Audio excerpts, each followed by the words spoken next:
ಆನೋ ಭದ್ರಾಃ ಕೃತವ್ಯಂತು ವಿಶ್ವತಃ. Let the noble thoughts come from everywhere. ಸದ್ಭಾವನೆಗಳು ದಶ ದಿಕ್ಕುಗಳಿಂದ ಮೂಡಿಬರಲಿ ಅಂತ ಪ್ರಾರ್ಥನೆ ಮಾಡಿಕೊಳ್ಳುತ್ತಾ, ಜೀವನ್ಮುಕ್ತ ಮಹಾತ್ಮರಿಗೆ ವಂದಿಸುತ್ತಾ, ಮಾನ್ಯ ಸಹೋದರ ಸಹೋದರಿಯರೇ, ಈ ದಿನ ಒಂದು ವಿಶೇಷವಾದಂತಹ ದಿನ, ಪವಿತ್ರವಾದಂತಹ ದಿನ, ಈ ಜಗತ್ತಿಗೆ ಬೆಳಕು ಕೊಟ್ಟಂತಹ ದಿನ ಆಷಾಢ ಹುಣ್ಣಿಮೆ. ಹುಣ್ಣಿಮೆಗಳೇ ವಿಶೇಷ ಇದೆ, ಅದರಲ್ಲೂ ಆಷಾಢ ಹುಣ್ಣಿಮೆ ಮತ್ತು ವೈಶಾಖ ಹುಣ್ಣಿಮೆ ಅಂತಕ್ಕಂಥದ್ದು ಮತ್ತಷ್ಟು ವಿಶೇಷ ತರುವಂಥದ್ದು. ಮನುಷ್ಯನ ಜೀವನದಲ್ಲಿ ಹುಣ್ಣಿಮೆ, ಚಂದ್ರ ಇವೆಲ್ಲವೂ ಕೂಡ ಸಾಕಷ್ಟು ಪರಿಣಾಮಗಳನ್ನು ಬೀರ್ತಕ್ಕಂಥ ವಿಷಯಗಳು. ನವಗ್ರಹಗಳ ಪೂಜೆ ಮಾಡಬೇಕಾದ್ರೆ ನಾವೆಲ್ಲ ಕೇಳಿರ್ತೀವಿ, ಚಂದ್ರನನ್ನು ಮನೋಕಾರಕ ಅಂತ ಕರೀತಾರೆ, ಅಂದರೆ ಮನಸ್ಸಿನ ಅಧಿಪತಿ ಅಂತ. ನಮ್ಮ ಮನಸ್ಸಿನ ಏರುಪೇರುಗಳಿಗೆ ಚಂದ್ರನ ಒಂದು ಚಲನೆಗಳು ಪ್ರಭಾವ ಬೀರುತ್ತೆ. ಇದು ಯಾಕೆ ಅಂತ ನಾವು ಚಿಂತನೆ ಮಾಡಿದಾಗ ನಮಗೆ ಗೊತ್ತಾಗೋದೇನದ, ಇತಿಹಾಸ ಸಾಹಿತ್ಯದಲ್ಲಿ ನಾವು ಹಿಂದೆ ಪ್ರಾಣಿಗಳಾಗಿದ್ವಿ. ಎವಲ್ಯೂಷನಲ್ಲಿ ನಾವು ಪ್ರಾಣಿಗಳಾಗಿದ್ದಾಗ ಎಲ್ಲಿದ್ವಿ? ಚಂದ್ರನ ಮೇಲೆ ಜೀವ ತಗೊಂಡಿದ್ದು. ನಾವು ಪ್ರಾಣಿಗಳಾಗಿ ಜೀವ ತಗೊಂಡಿದ್ದು ಚಂದ್ರನ ಮೇಲೆ. ನಮ್ಮ ಶರೀರಗಳಲ್ಲಿ, ನಮ್ಮ ಶರೀರದಲ್ಲಿ ಬ್ರೈನ್ ಅಂತಕ್ಕಂಥದ್ದು ಪ್ರಮುಖವಾದ ಅಂಗ. ಅದು ಮನಸ್ಸಿನ ಉಪಕರಣ. ಮನಸ್ಸಿನ ಉಪಕರಣ. ಮನಸ್ಸು ಕೆಲಸ ಮಾಡೋದಕ್ಕೆ ಪ್ರಾರಂಭ ಆಗಿದ್ದು ಯಾವಾಗ? ಬ್ರೈನ್ ಸೆಲ್ಸು ಹುಟ್ಟುವುದಕ್ಕೆ ಪ್ರಾರಂಭ ಆಗಿದ್ದು ಯಾವಾಗ? 1ನೇ ಭೂತವರ್ಗ, 2ನೇ ಭೂತವರ್ಗ, ಅಲ್ಲಿಂದ ಪ್ರಾರಂಭ ಆಯಿತಾ? ಎಲ್ಲಿಂದ ಪ್ರಾರಂಭ ಆಯಿತು? ಮೆದುಳು ಹುಟ್ಟುವುದಕ್ಕೆ ಪ್ರಾರಂಭ ಆಗಿದ್ದು ಎಲ್ಲಿಂದ? ಪ್ರಾಣಿ ವರ್ಗದಿಂದ. ಪ್ರಾಣಿಗಳಿಗೆ ಮೆದುಳಿದೆ, ನರ್ವಸ್ ಸಿಸ್ಟಮ್ ಇದೆ, ಅಲ್ಲಿ ಪ್ರಾರಂಭ ಆಗಿದ್ದು. ಅದಕ್ಕೆ ಬೇಕಾದಂಥ ಸ್ಟಫ್, ಅದಕ್ಕೆ ಬೇಕಾದಂಥ ವಸ್ತು ಎಲ್ಲಿಂದ ಶೇಖರಣೆ ಮಾಡಿಕೊಳ್ತದೋ? ಅದಕ್ಕೆ ಬೇಕಾದಂಥ ವಸ್ತು ನಮಗೆ ಚಂದ್ರನಿಂದ ಕಾಂಟ್ರಿಬ್ಯೂಷನ್ ಆಯಿತು. ಚಂದ್ರಗೋಳದಿಂದ ನಮಗೆ ಸಿಕ್ಕಿದ್ದು. ಆದ್ದರಿಂದ ಚಂದ್ರನಿಗೂ ಮತ್ತು ಚಂದ್ರಗೋಳಕ್ಕೂ ಮತ್ತು ನಮ್ಮ ಮನಸ್ಸಿಗೂ, ನಮ್ಮ ಬ್ರೈನ್ಗೂ ಬಹಳ ಹತ್ತಿರವಾದಂಥ ಸಂಬಂಧ ಮತ್ತು ಪ್ರೇರೇಪಣೆ ಕೊಡ್ತಕ್ಕಂಥ ವಿಷಯ. ಆದ್ದರಿಂದಲೇ ಈ ಅಮಾವಾಸ್ಯೆ ಮತ್ತು ಚಂದ್ರನ ಗಳಿಗೆಗಳಲ್ಲಿ, ದಿನಗಳಲ್ಲಿ ನಮ್ಮ ಮನಸ್ಸು ಅನೇಕರಿಗೆ ಚಂಚಲ ಇದ್ದಂಥವ್ರಿಗೆ ಅದರ ಪರಿಣಾಮ ಬೇಗ ಕಾಣಿಸ್ಕೊಳುತ್ತೆ. ಅಂದರೆ ಅವರು ಹೆಂಗೆಂಗೋ ಆಡ್ತಾರೆ, ಬೇರೆ ದಿನಗಳಲ್ಲಿ ಸರಿಯಾಗೇ ಇರ್ತಾರೆ, ಆದರೆ ಹುಣ್ಣಿಮೆ ಮತ್ತು ಅಮಾವಾಸ್ಯೆಗಳಲ್ಲಿ ಅವರ ನಡವಳಿಕೆನೇ ಬೇರೆ ರೀತಿ ಇರುತ್ತೆ. ಅಂದರೆ ಉತ್ಕರ್ಷಣ ರೀತಿಯಲ್ಲಿರುತ್ತೆ, ಅಂದರೆ ಉತ್ತೇಜನ ಕೊಡ್ತಕ್ಕಂಥ ರೀತಿಯಲ್ಲಿರುತ್ತೆ. ಆದ್ದರಿಂದ ಚಂದ್ರ ನಮ್ಮ ಮನಸ್ಸನ್ನು ಏನು ಮಾಡ್ತಾನೆ? ಪ್ರೇರೇಪಣೆ ಮಾಡುತ್ತಾನೆ. ಅದರಲ್ಲೂ ಕೂಡ ಚಂದ್ರನ ಪ್ರೇರೇಪಣೆ ಹುಣ್ಣಿಮೆ ದಿವಸಗಳಲ್ಲಿ ಅತ್ಯಂತ ಗರಿಷ್ಠ ಮಟ್ಟದಲ್ಲಿರುತ್ತೆ. ಆ ಒಂದು ಗಳಿಗೆ ನಮ್ಮಲ್ಲಿ ಏನು ಇದೆಯೋ, ನಮ್ಮ ಮನಸ್ಸಿನಲ್ಲಿ ಏನಿದೆಯೋ ಅವೆಲ್ಲ ಶಕ್ತಿಗಳಿಗೂ ಕೂಡ ನಮಗೆ ಪ್ರೇರೇಪಣೆ ಸಿಗುತ್ತೆ, ವಿಕಸಿತವಾಗುತ್ತೆ, ಅರಳಿಕೊಳ್ಳುತ್ತೆ. ಅದಕ್ಕಾಗಿಯೇ ಗೌತಮ ಬುದ್ಧರ ಜೀವನದಲ್ಲಾಗಲಿ, ಬೇರೆ ಎಲ್ಲ ಯೋಗಿಗಳ ಜೀವನದಲ್ಲಿ ಅವರು ಹುಣ್ಣಿಮೆಯನ್ನು ಮತ್ತು ಅಮಾವಾಸ್ಯೆಗಳನ್ನು ತಮ್ಮ ಪ್ರಗತಿಗಾಗಿ ವಿಶೇಷವಾಗಿ ಉಪಯೋಗಿಸ್ಕೊಳ್ತಾರೆ. ಆ ಒಂದು ಗಳಿಗೆಗಳನ್ನು ನಾವು ಕೂಡ ಪ್ರಯತ್ನ ಮಾಡಬಹುದು.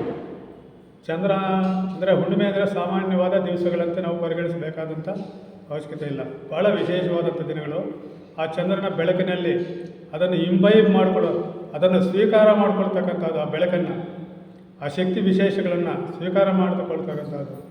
ಮತ್ತು ಎಲ್ಲಾದರೂ ಅವಕಾಶಗಳಿದ್ದರೆ ಚಂದ್ರನ ಆ ಬಿಂಬಗಳ ಎದುರಿಗೆ ಕೂತ್ಕೊಂಡು ಧ್ಯಾನ ಮಾಡ್ತಕ್ಕಂಥದ್ದು, ಅದನ್ನು ಆಹ್ವಾನ ಮಾಡ್ತಕ್ಕಂಥದ್ದು, ಇವೆಲ್ಲವನ್ನು ಕೂಡ ನಾವು ಕೂಡ ಮಾಡ್ಕೋಬೋದು. ಇದು ಹುಣ್ಣಿಮೆಗಿರ್ತಕ್ಕಂಥ ವಿಶೇಷತೆ. ಇನ್ನು ಈ ದಿನದ ಆಷಾಢ ಹುಣ್ಣಿಮೆಯ ವಿಶೇಷತೆ ಏನೆಂದರೆ ಇದನ್ನು ಗುರು ಪೌರ್ಣಿಮೆ ಅಂತಲೂ ಕೂಡ ಕರೀತಾರೆ. ವ್ಯಾಸ ಮಹರ್ಷಿಗಳನ್ನು ನಾವು ಹೆಸರು ಕೇಳಿದ್ದೀವಿ. ವ್ಯಾಸ ಭಗವಾನರ ಹುಟ್ಟಿದ ದಿನ ಇದು ಅಂತ ನಮ್ಮ ಹಿಂದೂ ಸಂಸ್ಕೃತಿಯಲ್ಲಿ ಅದನ್ನು ಉಲ್ಲೇಖ ಮಾಡ್ತಾರೆ. ಅಂದರೆ ಪ್ರಪಂಚದಾದ್ಯಂತ ಇರತಕ್ಕಂಥ ಎಲ್ಲ ಗುರು ಪರಂಪರೆಯವರು ಕೂಡ ಈ ಒಂದು ದಿನವನ್ನು ಬಹಳ ವಿಶೇಷವಾಗಿ ಆಚರಣೆ ಮಾಡ್ತಾರೆ. ತಮ್ಮ ಗುರುಗಳ ಬಗ್ಗೆ ತಮಗಿರ್ತಕ್ಕಂಥ ಭಕ್ತಿ ಭಾವಗಳನ್ನು ವ್ಯಕ್ತಪಡಿಸ್ತಾರೆ. ಅಂದರೆ ಅವರಿಂದ ಪಡೆದಿರ್ತಕ್ಕಂಥ ಸಹಾಯಕ್ಕೋಸ್ಕರ ಕೃತಜ್ಞತೆಗಳನ್ನು ಸಲ್ಲಿಸೋದಕ್ಕೆ ಈ ಗುರು ಪೌರ್ಣಿಮೆಯನ್ನು ಉಪಯೋಗಿಸ್ಕೊಳ್ತಾರೆ. ನಮ್ಮ ತಿಯಾಸಭೆ ಇದರಲ್ಲೂ ಕೂಡ ಸರ್ಕಲ್ಸ್ನಲ್ಲೂ ಕೂಡ ನಾವೇನು ಮಾಡ್ತೀವಿ, 2 ಹುಣ್ಣಿಮೆಗಳನ್ನು ಆಚರಣೆ ಮಾಡ್ತೀವಿ, ಪರ್ವದಿನಗಳು ಅಂತ. ಯಾವುದ್ಯಾವುದದು? ವೈಶಾಖ ಹುಣ್ಣಿಮೆ, ಆಷಾಢ ಹುಣ್ಣಿಮೆ. ಈ ಎರಡೂ ಕೂಡ ಯಾರಿಗೆ ಸಂಬಂಧಪಟ್ಟಿದ್ದು? ಬುದ್ಧರಿಗೆ ಸಂಬಂಧಪಟ್ಟಿದ್ದು. ನಮ್ಮ ತಿಯಾಸಭೆ ಸಾಹಿತ್ಯದಲ್ಲಿ ನಾವು ಆಚರಣೆ ಮಾಡ್ತಕ್ಕಂಥದ್ದು ಬುದ್ಧ ಭಗವಾನರ ಒಂದು ಹೆಸರಿನಲ್ಲಿ ಈ 2 ಹುಣ್ಣಿಮೆಗಳನ್ನು ಆಚರಣೆ ಮಾಡ್ತೀವಿ. ಒಂದು ವೈಶಾಖ ಹುಣ್ಣಿಮೆ. ವೈಶಾಖ ಹುಣ್ಣಿಮೆಯ ವಿಶೇಷತೆ ಏನು? ಬುದ್ಧರ ಜನ್ಮ ಆಗಿದ್ದು ಆ ದಿನವೇ, ಅವರಿಗೆ ಜ್ಞಾನೋದಯ ಆಗಿದ್ದು ಆ ದಿನವೇ, ಮತ್ತು ಅವರು ಪರ್ಯವಸಾನ ಹೊಂದಿದ್ದು ಕೂಡ ಅದೇ ದಿನವೇ. ಅದಕ್ಕೆ ವಿಶೇಷತೆ ಇದೆ. ಮತ್ತು ಆಷಾಢ ಹುಣ್ಣಿಮೆ ಯಾವುದಕ್ಕೋಸ್ಕರ ಮಾಡ್ತೀವಿ ಅದು ನನಗೆ ಗೊತ್ತಿಲ್ಲ, ಇರಬಹುದೇನೋ. ಆದರೆ ನಮಗೆ ನಮ್ಮ ಸಾಹಿತ್ಯದಲ್ಲಿ ಗೊತ್ತಿರ್ತಕ್ಕಂಥ ವಿಷಯ ಏನೆಂದರೆ, ಆಷಾಢ ಹುಣ್ಣಿಮೆ ದಿವಸ ಪ್ರಪ್ರಥಮವಾಗಿ ಅವರು ತಾವು ಏನು ಗಳಿಸ್ಕೊಂಡಿದ್ದರೋ, ವೈಶಾಖ ಹುಣ್ಣಿಮೆ ದಿವಸ ಏನು ಜ್ಞಾನವನ್ನು ಪಡೆದಿದ್ದರೋ, ಯಾವ ಜ್ಞಾನವನ್ನು ಪಡೆದಿದ್ದರೋ ಆ ಜ್ಞಾನವನ್ನು 2 ತಿಂಗಳು ಸುಮ್ಮನೆ ಇದ್ಬಿಡ್ತಾರೆ. ಅವ್ರಿಗೆ ಏನು ಮಾಡಬೇಕು ಅಂತ ಗೊತ್ತಾಗಲಿಲ್ಲ. ಆ ಆನಂದದ ಸ್ಥಿತಿನಲ್ಲಿ, ಆ ಉನ್ಮಾದದ ಸ್ಥಿತಿನಲ್ಲಿ ಅವರಿಗೆ ಯಾವ ದಿಕ್ಕಿನಲ್ಲಿ ಇದನ್ನು ಕೊಂಡೊಯ್ಯಬೇಕು ಅನ್ನತಕ್ಕಂಥದ್ದು ಇನ್ನೂ ನಿರ್ಧಾರಕ್ಕೆ ಬಂದಿರಲಿಲ್ಲ. ಮತ್ತು ಅವರಿಗೆ ಅವರ ಗುರುಗಳಿಂದ ಮತ್ತು ಅವರಿಗಿಂತ ಉನ್ನತ ಮಟ್ಟದಲ್ಲಿರ್ತಕ್ಕಂಥ ಗುರುಗಳಿಂದ ಒಂದು ಸಂದೇಶ ಬರುತ್ತೆ ಮತ್ತು ಬೇಡಿಕೆಯೂ ಅದೇ ರೀತಿ ಇರುತ್ತೆ. ಅದಕ್ಕಾಗಿ ಅವರು ನಾನು ಪಡ್ಕೊಂಡಿರ್ತಕ್ಕಂಥ ಈ ಜ್ಞಾನವನ್ನು ನಾನು ಪ್ರಪಂಚಕ್ಕೆ ಕೊಡಬೇಕಾದಂಥ ಕಾಲ ಕೂಡಿ ಬಂದಿದೆ ಅಂತ ನಿರ್ಧಾರ ಮಾಡಿ 2 ತಿಂಗಳ ನಂತರ ವೈಶಾಖ ಹುಣ್ಣಿಮೆ, ಆಷಾಢ ಹುಣ್ಣಿಮೆ ದಿವಸ ಈ ತಮ್ಮ ಏನು ಸತ್ಯಗಳನ್ನು ಕಂಡುಕೊಂಡಿದ್ದಾರೋ ಅದನ್ನು ಪ್ರಪಂಚಕ್ಕೆ ಕೊಡ್ತಾರೆ. ಏನು ಅದು ಇದು ಮೊದಲನೇದು ಏಕಾದಶಿ. ಇದು ಯಾವುದು? ವೈಶಾಖ ಹುಣ್ಣಿಮೆ ಎಲ್ಲಿ ನಡೆಯುತ್ತೆ ಅದು? ಆ ಒಂದು ಉತ್ಸವ, ಆ ಒಂದು ಸಮಾರಂಭ ಎಲ್ಲಿ ನಡೆಯುತ್ತೆ? ವೈಶಾಖ ಹುಣ್ಣಿಮೆದು ಶಂಬಳ ದ್ವೀಪದಲ್ಲಿ. ಎಲ್ಲಿ ನಡೆಯುತ್ತೆ? ಹಿಮಾಲಯ ಪರ್ವತಗಳ ಉತ್ತರ ಭಾಗದಲ್ಲಿ. ಹಿಮಾಲಯ ಪರ್ವತಗಳು, ಈಗ ನಮಗೆ ಹಿಮಾಲಯ ಪರ್ವತಗಳು ಉತ್ತರ ಭಾಗದಲ್ಲಿದೆ. ಹಿಮಾಲಯ ಪರ್ವತಗಳಿಗಿಂತ ಆ ಕಡೆ ಇರತಕ್ಕಂಥ ಒಂದು ದೊಡ್ಡ ಮೈದಾನ ಇದೆ. ಅಲ್ಲಿ ಆ ಮೈದಾನದಲ್ಲಿ ನಡೀತಕ್ಕಂಥ ಉತ್ಸವ.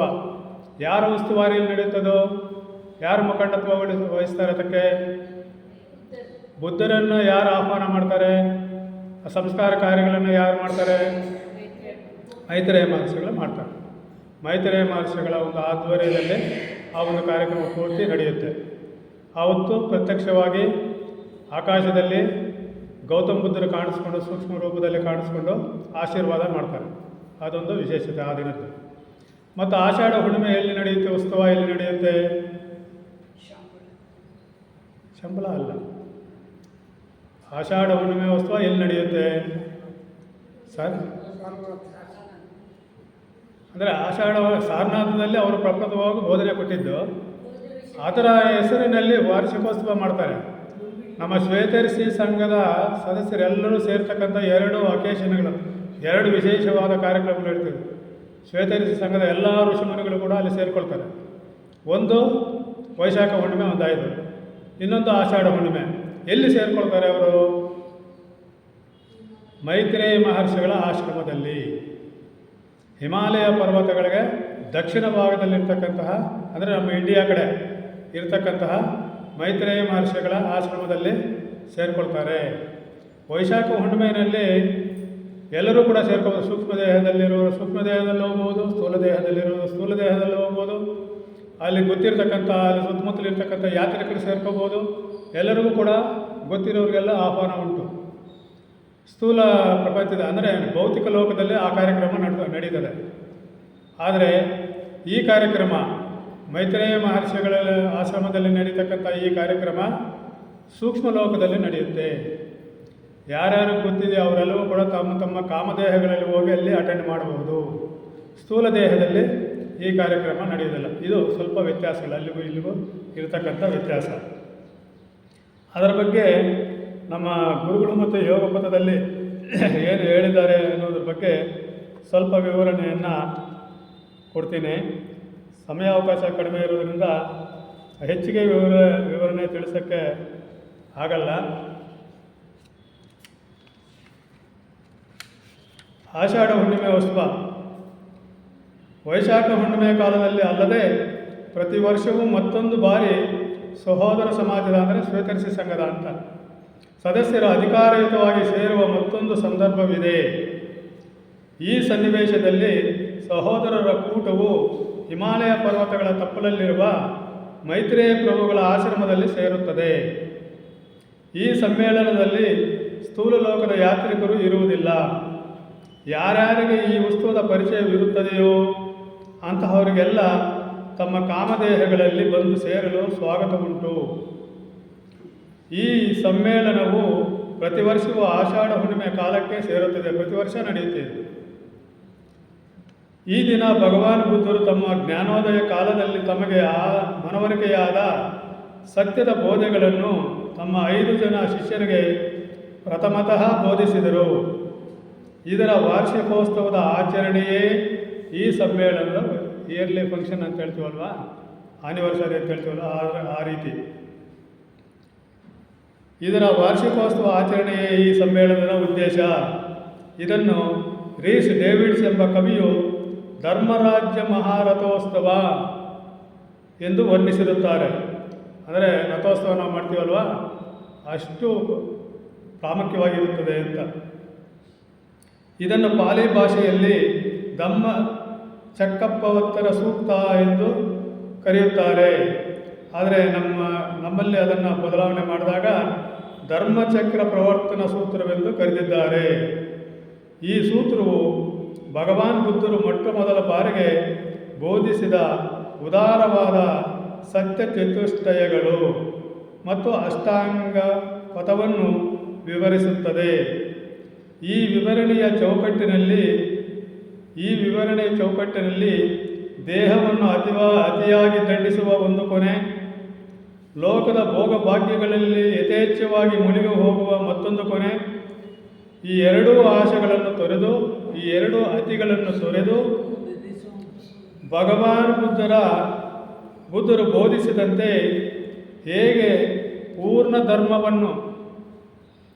ಧರ್ಮವನ್ನು ಸುರಕ್ಷಿತವಾಗಿ ಅನುಷ್ಠಾನ ಮಾಡಲು ಸಾಧ್ಯ ಎಂಬುದನ್ನು ಪ್ರತಿಪಾದಿಸಿದ್ದಾರೆ. ಪೂರ್ಣ ಧರ್ಮವನ್ನು ಎರಡು ಅತಿಗಳು, ಅತಿಯಾಗಿ ದೇಹದಂಡನೆ ಮಾಡಿ ಶಿಸ್ತು ತಗೊಂಡು ಆ ಥರ ಸಾಧನೆ ಮಾಡ್ತಕ್ಕಂಥದ್ದು, ಯಥೇಚ್ಛವಾಗಿ ಪ್ರಪಂಚದ ಭೋಗಭಾಗ್ಯಗಳಲ್ಲಿ ತಲ್ಲೀನರಾಗುವುದು, ಈ ಎರಡೂ ಅತಿಗಳನ್ನು ಅಲ್ಲಗಳೆದು ಸಾಮಾನ್ಯ ಜನ ನಮ್ಮಂತಹ ಸಾಂಸಾರಿಕ ಜೀವನ ನಡೆಸ್ತಕ್ಕಂಥವರು ನಮ್ಮ ನಡವಳಿಕೆಯಿಂದಲೇ, ಅಂದರೆ ನಮ್ಮ ಜೀವನದ ಉದ್ದೇಶದಿಂದಲೇ ಪೂರ್ಣ ಧರ್ಮವನ್ನು ಸುರಕ್ಷಿತವಾಗಿ ಅನುಷ್ಠಾನ ಮಾಡ್ತಕ್ಕಂಥ ಮಾರ್ಗವನ್ನು ಗೌತಮ ಬುದ್ಧರು ನಮಗೆ ತಿಳಿಸಿಕೊಟ್ಟಿದ್ದಾರೆ. ತಮ್ಮ ಹಿಂದಿನವರಾದ ಭಗವಾನ್ ಬುದ್ಧರ ಪರವಾಗಿ ತಮಗಿರುವ ಆಳವಾದ ಪ್ರೇಮಕ್ಕಾಗಿ ಪ್ರತಿ ವರ್ಷದ ಆಷಾಢ ಹುಣ್ಣಿಮೆ ಉತ್ಸವದ ಕಾಲದಲ್ಲಿ ಅಲ್ಲಿ ನೆರೆದಿರುವ ಸಹೋದರರ ಮಧ್ಯೆ ಮೈತ್ರೇಯ ಪ್ರಭುಗಳು ಭಗವಾನ್ ಬುದ್ಧರ ಆ ಸೂತ್ರವನ್ನು ಯಥಾವಿಧಿಯಾಗಿ, ಅದೇನಿದೆಯೋ ಅದು ಯಥಾವಿಧಿಯಾಗಿ ಪಠಿಸುತ್ತಾರೆ. ಅದಕ್ಕೆ ತಮ್ಮದೇ ಆದ ರೀತಿಯಲ್ಲಿ ಕಾಲ ಪರಿಸ್ಥಿತಿಗಳಿಗೆ ಅನ್ವಯಿಸುವಂತೆ ತಮ್ಮ ಪುಟ್ಟ ವ್ಯಾಖ್ಯಾನವನ್ನು ಕೂಡ ಸೇರಿಸುತ್ತಾರೆ. ಅದರ ಜೊತೆಗೆ ಮೈತ್ರೇಯ ಮಹರ್ಷಿಗಳು ತಮ್ಮದೇ ಆದಂಥ ಪುಟ್ಟ ವ್ಯಾಖ್ಯಾನವನ್ನು ಕೂಡ ಸೇರಿಸುತ್ತಾರೆ.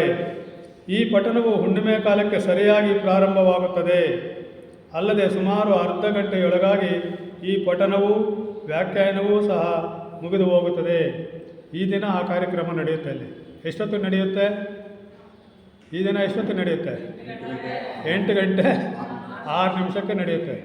ಆ ಸಮಯದಲ್ಲಿ ನಾವು ಎಲ್ಲೆಲ್ಲಿದ್ದೀವೋ ನಮ್ಮ ಸ್ಥಳಗಳಲ್ಲಿ ಧ್ಯಾನಾಸಕ್ತರಾಗಿ ಅಲ್ಲಿ ನಡೀತಕ್ಕಂಥ ಕಾರ್ಯಕ್ರಮದ ಆಶೀರ್ವಾದ ಶಕ್ತಿಗಳನ್ನು ನಾವು ಕೂಡ ನಮಗೆ ಎಷ್ಟು ಶಕ್ತಿ ಇದೆಯೋ ಅಷ್ಟನ್ನು ಪಡೆದುಕೊಳ್ಳೋದಕ್ಕೆ ಇವತ್ತು ಅವಕಾಶ ಇದೆ. ತಾವೆಲ್ಲರೂ ಕೂಡ ಅದನ್ನು ಸದುಪಯೋಗಪಡಿಸ್ಕೋಬೋದು. ಮೈತ್ರೇಯ ಪ್ರಭುಗಳು ತಮ್ಮ ಮನೆಯ ಮುಂಭಾಗದಲ್ಲಿರುವ ಸುಂದರ ಉದ್ಯಾನವನದಲ್ಲಿರುವ, ಇದೆಲ್ಲ ಕಲ್ಪನೆ ಮಾಡ್ಕೋಬೋದು ನಾವು ಆ ಧ್ಯಾನದ ಸಮಯದಲ್ಲಿ, ಉದ್ಯಾನವನದಲ್ಲಿರುವ ಸ್ಫಟಿಕ ಶಿಲೆಯ ಪೀಠದ ಮೇಲೆ ಮಂಡಿಸುತ್ತಾರೆ. ಸಹೋದರ ಸಮಾಜದ ಮುಖ್ಯ ಅಧಿಕಾರಿಗಳು ಅವರಿಗೆ ಹತ್ತಿರವಾಗಿಯೂ ಉಳಿದ ಸಹೋದರ ಸಮಾಜದ ಸದಸ್ಯರಲ್ಲೂ ಕೆಳಗಡೆ ಮುಂಭಾಗದಲ್ಲಿ ತಮ್ಮ ತಮ್ಮ ಅಂತಸ್ತಿಗೆ ಅನುಗುಣವಾಗಿ ವರಸೆಯಲ್ಲಿ ಕುಳಿತುಕೊಳ್ಳುತ್ತಾರೆ. ಇವೆಲ್ಲ ಚಿತ್ರನ ನಾವು ಕಲ್ಪಿಸ್ಕೋಬೋದು. ಇಂತಹ ಸಮಯದಲ್ಲಿ ಹಿಂದಿನಂತೆ ಗುರುಗಳು ತಮ್ಮ ಶಿಷ್ಯರೊಂದಿಗೆ ಮತ್ತು ಶಿಷ್ಯರಾಗಬೇಕೆಂದು ಉತ್ಕಾಂಕ್ಷೆಯುಳ್ಳ ಉಮೇದುವಾರರೊಂದಿಗೆ ಕುಶಲ ಪ್ರಶ್ನೆಗಳಿಂದ ಕೂಡಿದ ದಯಾನ್ವಿತವಾದ ಸಂಭಾಷಣೆ ನಡೆಸಿದ ನಂತರ ಆಶೀರ್ವಾದ ಶಕ್ತಿಯನ್ನು ಸೂಕ್ತವಾದ ರೀತಿಯಲ್ಲಿ ವಿನಿಯೋಗ ಮಾಡುವ ವಾಡಿಕೆಯೂ ಇದೆ. ಈ ಸಮಾರಂಭ ಮುಗಿದ ಮೇಲೆ ಮೈತ್ರೇಯ ಮಹರ್ಷಿಗಳು ತಮ್ಮ ಆಶೀರ್ವಾದ ಶಕ್ತಿಗಳನ್ನು ಸೂಕ್ತವಾದ ರೀತಿಯಲ್ಲಿ ತಮ್ಮ ಶಿಷ್ಯರಿಗೂ ಮತ್ತು ಶಿಷ್ಯರಾಗಬೇಕೆಂದು ಬಯಸಿರುವ ಉಮೇದುವಾರರಿಗೂ ಎಲ್ಲರಿಗೂ ಕೂಡ ಆಶೀರ್ವಾದ ರೂಪದಲ್ಲಿ ಕರುಣಿಸುತ್ತಾರೆ. ಪ್ರಭುಗಳ ಸಂದೇಶವು ಅದ್ಭುತವಾದ ಸರಳತೆಯಿಂದ ಕೂಡಿದೆ. ತುಂಬ ಸಿಂಪಲ್ ಆಗಿರುತ್ತೆ, ಎಲ್ಲರಿಗೂ ಅರ್ಥ ಆಗುವಂಥ ರೀತಿಯಲ್ಲಿರುತ್ತೆ ಆ ಸಂಭಾಷಣೆ. ಏಕೆಂದರೆ ಅದರ ಮುಖ್ಯಾಂಶಗಳು ಪದೇ ಪದೇ ಪುನರಾವರ್ತನೆ ಆಗುತ್ತವೆ. ಅದರಲ್ಲಿ ಇರ್ತಕ್ಕಂಥ ಮುಖ್ಯಾಂಶಗಳೆಲ್ಲವೂ ಕೂಡ ಮತ್ತೆ ಮತ್ತೆ ಪುನರಾವರ್ತನೆ ಆಗುತ್ತೆ. ಅದರಲ್ಲಿದ್ದ ಪ್ರತಿಯೊಂದು ಮುಖ್ಯ ಶಬ್ದವೂ ಒಂದು ತತ್ವ ವಿಚಾರವನ್ನೇ ನೆನಪಿಗೆ ತರುತ್ತದೆ. ಒಂದೊಂದು ಶಬ್ದ ಕೂಡ ಒಂದು ದೊಡ್ಡದಾದಂತಹ ವಿಶಾಲವಾದಂತಹ ತತ್ವ ವಿಚಾರವನ್ನೇ ಕೊಡ್ತಕ್ಕಂಥ ಶಬ್ದಗಳನ್ನು ಅಲ್ಲಿ ಉಪಯೋಗಿಸ್ತಾರೆ. ನೆನಪಿಗೆ ತರುವಂತೆ ರಚಿಸಲ್ಪಟ್ಟಿದೆ. ಇದರಿಂದ ಉಪದೇಶವು ರಸ್ವವಾಗಿಯೂ ಸರಳವಾಗಿಯೂ ಇದ್ದಾಗ್ಯೂ ಜೀವಿತೋದ್ದೇಶಕ್ಕೆ ಸಂಬಂಧಪಟ್ಟ ಅನುಷ್ಠಾನ ನಿಯಮವನ್ನೆಲ್ಲ ಸೂಚಿಸುವಷ್ಟು ಅರ್ಥಗರ್ಭಿತವಾಗಿರುತ್ತದೆ. ನಮ್ಮ ಜೀವಿತಕ್ಕೆ ಏನೇನು ಬೇಕೋ ಎಲ್ಲವನ್ನೂ ಕೂಡಿರ್ತಕ್ಕಂಥ ಅರ್ಥಗರ್ಭಿತವಾಗಿರುತ್ತೆ ಆ ಒಂದು ಸಂದೇಶ, ಪುಟ್ಟದಾಗಿದ್ದರೂ ಕೂಡ. ಉಪದೇಶವು ಹಿಂದೆ ಎಷ್ಟೋ ಬಾರಿ ಪುನರಾವರ್ತನೆಯಾಗಿದ್ದರೂ, ವರ್ಷನೂ ಅದೇ ಉಪದೇಶವನ್ನು ಕೊಡ್ತಾ ಇದ್ದರೂ ಕೂಡ ಅವರ ಅದ್ಭುತವಾದ ವಾಗ್ವಿಲಾಸ ಮತ್ತು ಅವರು ಪ್ರತಿ ಬಾರಿಯೂ ಪ್ರತಿಪಾದಿಸುವ ರೀತಿ ನೈಪುಣ್ಯತೆ ದಿಶೆಯಿಂದ ಅದು ಪ್ರತಿ ವರ್ಷವೂ ನೂತನವಾಗಿಯೂ ರಸವತ್ತಾಗಿಯೂ ಪರಿವರ್ತಿತವಾಗುತ್ತಿತ್ತು. ಅಷ್ಟು ರಸವತ್ತಾಗಿ ಅರ್ಥಪೂರ್ಣವಾಗಿರ್ತಾ ಇತ್ತು. ಅದರ ಸಾರಾಂಶವು ಪ್ರತಿಯೊಬ್ಬನಿಗೂ ಅನ್ವಯಿಸುವಂತೆ ಇರುವಷ್ಟು ಇರುತ್ತಿತ್ತು. ನಾವು ಅಲ್ಲಿ ಕೇಳಿದರೆ, ನಾವು 100 ಜನ ಅಲ್ಲಿ ಕೇಳಿದರೆ 100 ಜನಗೂ ಕೂಡ ಆ ಬೋಧನೆ ನನಗೆ ಕೊಡ್ತಾ ಇದ್ದಾರೆ ಅನ್ನುವಷ್ಟರ ಮಟ್ಟಿಗೆ ಪ್ರತಿಯೊಬ್ಬರಿಗೂ ಕೂಡ ಅದು ನೇರವಾಗಿ ತಾಕುತ್ತಿತ್ತು. ಪ್ರಭುಗಳು ಪಾಲಿ ಭಾಷೆಯಲ್ಲಿ ತಮ್ಮ ಉಪದೇಶವನ್ನು ಇಂಪಾದ ಧ್ವನಿಯಲ್ಲಿ ಹೇಳುತ್ತಿದ್ದರೆ, ಅಲ್ಲಿ ನೆರೆದಿದ್ದ ಭಿನ್ನ ಭಿನ್ನ ಭಾಷೆಯ ಜನರು ತಮ್ಮ ತಮ್ಮ ಭಾಷೆಯಲ್ಲಿಯೇ ಕೇಳುತ್ತಿದ್ದಂತೆ ಭಾಸವಾಗುತ್ತಿತ್ತು. ಅವರು ಮಾತಾಡೋದು ಒಂದೇ ಭಾಷೆಯಲ್ಲಿ, ಪಾಲಿ ಭಾಷೆಯಲ್ಲಿ. ಆದರೆ ಅಲ್ಲಿ ನೆರೆದಿದ್ದಂಥ ಎಲ್ರಿಗೂ ಕೂಡ ತಮ್ಮ ತಮ್ಮ ಭಾಷೆಯಲ್ಲೇ ನಮಗೆ ಹೇಳ್ತಾ ಇದ್ದಾರೆ ಅನ್ನುವ ರೀತಿಯಲ್ಲಿ ಅರ್ಥ ಆಗ್ತಾ ಇತ್ತು. ಈ ಪವಾಡವು ಇಂದಿನ ಯಹೂದ್ಯರ ಪ್ರವಾದಿಗಳ ಗ್ರಂಥದಲ್ಲಿನ ಪವಾಡವನ್ನು ಹೋಲುತ್ತಿತ್ತು. ಯಹೂದ್ಯರ ಒಂದು ಸಂಪ್ರದಾಯದಲ್ಲೂ ಕೂಡ ಈ ರೀತಿಯಾದಂಥ ಅದ್ಭುತಗಳ ಬಗ್ಗೆ ಉಲ್ಲೇಖ ಇದೆ. ನಮ್ಮ ಹಿಂದೂ ಧರ್ಮಶಾಸ್ತ್ರದಲ್ಲೂ ಕೂಡ ಈ ಉಲ್ಲೇಖ ಇದೆ. ಅವೆಲ್ಲ ಕೇಳಿರ್ಬೋದು. ದಕ್ಷಿಣಾಮೂರ್ತಿ ಸ್ತೋತ್ರದಲ್ಲಿ ಏನಂತ ಹೇಳ್ತಾರೆ ಅಂತ ಹೇಳಿದ್ರೆ, ಆ ಸ್ತೋತ್ರ ಈ ರೀತಿ ಇದೆ: ಚಿತ್ರಂ ವಟತರೋರ್ಮೂಲೆ ವೃದ್ಧಾಹ ಶಿಷ್ಯ ಗುರುರ್ಯುವ ಗುರೋಸ್ತು ಮೌನಂ ವ್ಯಾಖ್ಯಾನಂ ಶಿಷ್ಯಾಸ್ತು ಚಿನ್ನ ಸಂಶಯ ಅಂತ ಸ್ತೋತ್ರ. ಅದರ ಅರ್ಥ ಅಂದರೆ, ಗುರು ನೋಡಿದರೆ ವಟವೃಕ್ಷ, ಆ ಚಿತ್ರ ಹೇಗಿದೆ, ಆ ಸನ್ನಿವೇಶ ಹೇಗಿದೆ ಅಂದರೆ, ವಟವೃಕ್ಷದ ಕೆಳಗೆ ಯುವ ಗುರು ಕುಳಿತಿದ್ದಾರೆ. ಆ ಗುರುಗಳ ಮುಂದೆ ಶಿಷ್ಯರು ಕುಳಿತಿದ್ದಾರೆ. ಅವರೆಲ್ಲ ವೃದ್ಧರು ಅಂದರೆ ವಯಸ್ಸಾದವರ ಲೆಕ್ಕದಲ್ಲೂ ವೃದ್ಧರೇನೆ, ಜ್ಞಾನದಲ್ಲಿ ಎಷ್ಟೋ ಪಾಂಡಿತ್ಯದಲ್ಲೂ ವೃದ್ಧರೇನೆ, ಎಲ್ಲ ತಿಳ್ಕೊಂಡಿರ್ತಕ್ಕಂಥವ್ರೆ. ಆದರೆ ಇನ್ನೂ ಅವರಿಗೆ ಅನುಮಾನಗಳಿದೆ. ಆ ಅನುಮಾನಗಳನ್ನು ತೀರೋದಕ್ಕೆ ಗುರುಗಳ ಹತ್ತಿರ ಬಂದಿದ್ದಾರೆ. ಗುರುಗಳ ಮುಂದೆ ಕೂತ್ಕೊಂಡಿದ್ದಾರೆ. ಗುರೋಸ್ತು ಮೌನಂ ವ್ಯಾಖ್ಯಾನಂ. ಗುರು ಏನು ಮಾಡ್ತಾ ಇದ್ದಾರೆ? ಮೌನಂ ವ್ಯಾಖ್ಯಾನಂ. ಏನು ಭಾಷೆ ಸಂಭಾಷಣೆ ಮಾಡ್ತಾ ಇದ್ದಾರೆ ಅಲ್ಲಿ? ಏನು ಭಾಷೆ? ಮೌನಂ ವ್ಯಾಖ್ಯಾನಂ ಅಂದರೆ ಏನು? ಅವರು ವ್ಯಾಖ್ಯಾನ ಮಾಡ್ತಾ ಇದ್ದಾರೆ. ಹೆಂಗೆ ವ್ಯಾಖ್ಯಾನ ಮಾಡ್ತಾ ಇದ್ದಾರೆ? ಮೌನವಾಗಿದ್ದಾರೆ. ಆದರೂ ಪರಸ್ಪರ ವಿಚಾರ ವಿನಿಮಯ ಆಗ್ತಾ ಇದೆ. ಅವರೇನು ಮಾತಾಡ್ತಾ ಇಲ್ಲ. ಶಿಷ್ಯರು ಕೂತ್ಕೊಂಡಿದ್ದಾರೆ, ಅವರು ಏನು ಮಾತಾಡ್ತಾ ಇಲ್ಲ. ಅಲ್ಲಿ ನಡೀತಾ ಇರ್ತಕ್ಕಂಥ ಕ್ರಿಯೆ ಏನು? ಶಿಷ್ಯರಲ್ಲಿರ್ತಕ್ಕಂಥ ಎಲ್ಲ ಸಂಶಯಗಳು ಕೂಡ ನಿವಾರಣೆ ಆಗ್ತಾ ಇದ್ದಾರೆ. ಅವರು ಎದ್ದು ಹೋಗ್ತಾ ಇದ್ದಾರೆ, ಇನ್ಯಾರೋ ಬಂದು ಕೂತ್ಕೊಳ್ತಾರೆ, ಅವರ ಅನುಮಾನ ಪರಿಹಾರ ಆಗುತ್ತೆ. ಈ ರೀತಿಯಾದಂಥ ಪ್ರಕ್ರಿಯೆ ನಡೀತಾ ಇದೆ, ಯಾವ ಭಾಷೆಯ ಪ್ರಯೋಗವೂ ಇಲ್ಲದೆ. ಆ ರೀತಿಯಾದಂತಹ ಅದ್ಭುತವಾದಂಥ ಕ್ರಿಯೆ ಇಲ್ಲೂ ಕೂಡ ನಡೆಯುತ್ತೆ. ಅದನ್ನು ಏನು ಹೇಳುತ್ತೆ? ಸುವರ್ಣ ಮಧ್ಯ ಮಾರ್ಗ ಒಂದೇ ಅತ್ಯಂತ ಸುರಕ್ಷಿತವಾದದ್ದು, ಅದೊಂದೇ ಸತ್ಯವಾದದ್ದು ಎಂಬ ಉದ್ಗಾರದಿಂದ ಈ ಉಪದೇಶವು ಪ್ರಾರಂಭವಾಗುವುದು. ಆ ಉಪದೇಶ ಆ ರೀತಿ ಪ್ರಾರಂಭ. ಸುವರ್ಣ ಮಧ್ಯ ಮಾರ್ಗ ಒಂದೇ ಸುರಕ್ಷಿತವಾದದ್ದು ಮತ್ತು ಸತ್ಯವಾದದ್ದು ಅಂತ ಉದ್ಗಾರದಿಂದ ಆ ಒಂದು ಬೋಧನೆ ಪ್ರಾರಂಭ ಆಗುತ್ತೆ. ಏನು ಬೋಧನೆ ಕೊಟ್ಟರು? ಏನು ಸತ್ಯಗಳನ್ನು ಕಂಡುಕೊಂಡಿದ್ದರು? 4 ಸತ್ಯಗಳನ್ನು ಹೇಳ್ತಾರೆ. ಗೌತಮ ಬುದ್ಧರು 4 ಸತ್ಯಗಳನ್ನು ಹೇಳ್ತಾರೆ. ಯಾವ ಸತ್ಯಗಳದು? ಚತುರಾರ್ಯ ಸತ್ಯಗಳು ಅಂತ ನಾವು ಕರಿತೀವಿ. ಮೊದಲನೇ ಸತ್ಯ ಏನು? ಮೊದಲನೇ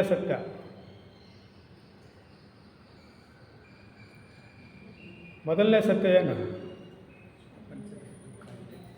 ದುಃಖ ಇದೆ, ಅದೇ ಸತ್ಯ. ದುಃಖ ಇದೆ, ಅದು ಎರಡನೇದು. ದುಃಖಕ್ಕೆ ಕಾರಣ ಇದೆ, ಅದಕ್ಕೊಂದು ಮೂಲ ಇದೆ, ಅದರ ಹುಟ್ಟಿಗೆ ಕಾರಣ ಇದೆ, ಅದು ಎರಡನೇ ಸತ್ಯ. ಮೂರನೇದು, ಕಾರಣ ಇದ್ದ ಮೇಲೆ ದುಃಖ ಅಲ್ಲಿಗೆ ಪರ್ಮನೆಂಟ್ ಅಲ್ಲ ಅಂತ. ಅದು ಯಾವಾಗಲೂ ಹುಟ್ಕೊಂಡಿದೆ, ಸ್ವಲ್ಪ ದಿನ ಇರುತ್ತೆ, ಮತ್ತೆ ಹೋಗುತ್ತೆ. ನಮ್ಮೆಲ್ಲ ದುಃಖಗಳು ಹಂಗೆ ತಾನೇ ಇರೋದು. ಪರ್ಮನೆಂಟಾಗಿ ಎಲ್ಲರಿಗೂ ದುಃಖಗಳಿದೆಯಾ? ಇಲ್ಲ.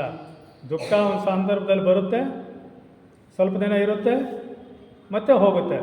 ಅದಕ್ಕೆ ಹುಟ್ಟಿದೆ, ಬದುಕಿದೆ, ಸಾವು ಇದೆ. ಇದು ಮೊದಲನೇ ಸತ್ಯ ಏನು? ದುಃಖ ಇದೆ ಅಂತಕ್ಕಂಥದ್ದು. ಅದಕ್ಕೆ ಕಾರಣ ಇದೆ ಅಂದಮೇಲೆ ಅದನ್ನು ಕಾರಣ ಇದೆ ಅಂತ ಕಂಡುಕೊಳ್ತಕ್ಕಂಥದ್ದೇ ಎರಡನೇ ಸತ್ಯ. ದುಃಖಕ್ಕೆ ಸುಮ್ಮನೆ ಬರೋಲ್ಲ, ಅದಕ್ಕೊಂದು ರೀಸನ್ ಇರಬೇಕು, ಅದಕ್ಕೆ ಮೂಲ ಇರಬೇಕು, ಕಾರಣ ಇರಬೇಕು, ಆಮೇಲೆ ಅದು ಬರುತ್ತೆ.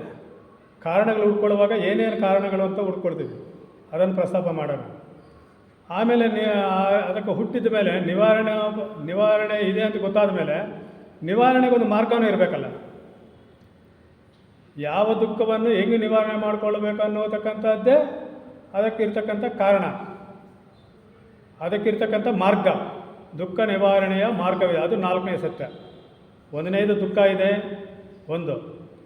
ಎರಡನೇದು ದುಃಖಕ್ಕೆ ಕಾರಣ ಇದೆ, ಎರಡನೇದು, ಅದೊಂದು ಸತ್ಯ. ಕಾರಣ ಇದ್ದ ಮೇಲೆ ನಿವಾರಣೆ ಮಾಡಿಕೊಳ್ಳಬಹುದು ಅಂತಕ್ಕಂಥ ಜ್ಞಾನ ನಮಗೆ ಬರುತ್ತಲ್ವ. ದುಃಖವನ್ನು ನಿವಾರಣೆ ಮಾಡಿಕೊಳ್ಳಬಹುದು, ಅದಕ್ಕೊಂದು ಮಾರ್ಗ ಇರುತ್ತೆ ಅನ್ನೋದಿದೆಯಲ್ಲ, ಅದು 3ನೇದು. ಮಾರ್ಗವನ್ನು ಕಂಡುಕೊಳ್ಳೋದಿದೆಯಲ್ಲ, ಅದು 4ನೇದು. ದುಃಖ ನಿವಾರಣೋಪಾಯ ಅಲ್ಲಿ ಬರುತ್ತೆ. ಅಷ್ಟಾಂಗ ಮಾರ್ಗ, ಅಷ್ಟಾಂಗ ಪಥ ಅಂತ 8 ಮಾರ್ಗಗಳನ್ನು ತೋರಿಸಿದ್ದಾರೆ.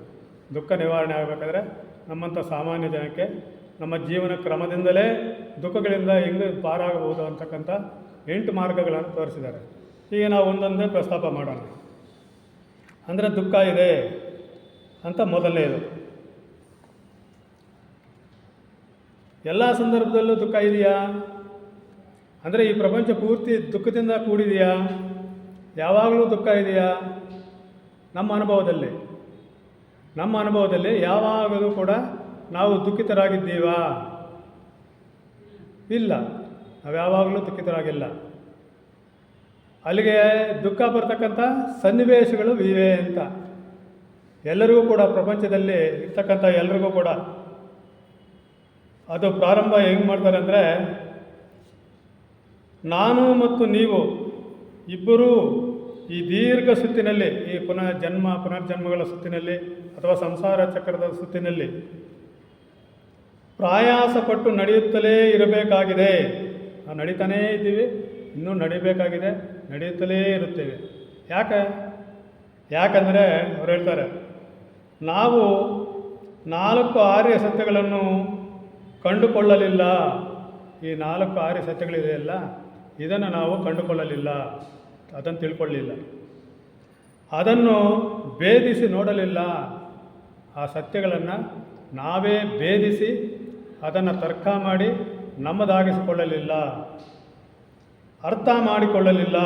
ಆದ್ದರಿಂದ ನಾವು ಈ ಜೀವನದ ಸುಖ ದುಃಖಗಳ ಒಂದು ಚಕ್ರದ ಸುಳಿಯಲ್ಲಿ ಸಿಕ್ಕಾಕೊಂಡಿದ್ದೀವಿ ಅಂತ.